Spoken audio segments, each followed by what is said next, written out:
4-0 face au Real Madrid avec pour moi la grande victoire d'Hansi Flick. Car j'ai vu un Barça, bien fidèle à ses idées, à savoir prendre le maximum de risques, les assumer avec une défense très haute, alignée au millimètre, face pourtant à l'une des attaques les plus rapides d'Europe, avec Mbappé, Vinicius et Bellingham. Sauf que Carlo Ancelotti a, selon moi, commis une erreur. On pensait voir Madrid en losange, en rombo, comme on dit en Espagne, avec Bellingham en pointe haute, derrière les deux attaquants. Mais non, l'Italien a calé l'Anglais à droite, avec Valverde, lui aussi, pas optimisé selon moi, en zone intérieure. In fine, une grosse différence de confiance, différence d'ordre. Le Real est apparu comme un groupe de qualité et le Barça comme une véritable équipe qui, elle, a travaillé. Prenons ce chiffre, celui des hors-jeux. 12 hors-jeux signalés contre le Real, dont 8 pour le seul Mbappé. Avec pourtant un jour de moins de repos, ce Barça a avalé Madrid. 107 km parcourus pour les Catalans contre 96 pour les Madrilènes.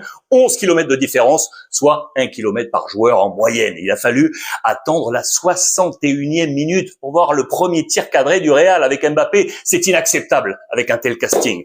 Lewandowski, lui, à 36 ans, vient d'inscrire 10 buts sur ses 5 derniers matchs avec les Catalans. Yamal est également entré dans l'histoire, les amis, en devenant le plus jeune buteur de l'histoire du Classico en Liga. 17 ans et 105 jours devant Ansu Fati et Raúl. Le 4e but, celui de Rafinha. Avec l'erreur d'alignement de Lucas Vázquez qui pallie à droite, vous le savez, l'absence de Carvajal est pour moi le but qui montre cette différence entre une équipe qui a travaillé tactiquement sa défense et une autre non.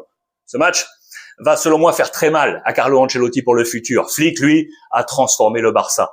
En considérant la matière première qu'il a entre les mains en comparaison avec les entraîneurs catalans sur ces dernières années, remontons jusqu'à Guardiola, qui eux, vous le savez, possédaient les Messi et autres cracks, Flick est à saluer, car il a ramené le Barça. Le Barça est de retour, les amis, selon moi. C'est la plus belle semaine des Catalans depuis plusieurs années, en tant qu'observateur que je suis à distance, avec ce bain passé au Bayern cette semaine et ce bain passé au Real Madrid. Une véritable leçon de mots. Flick, chapeau.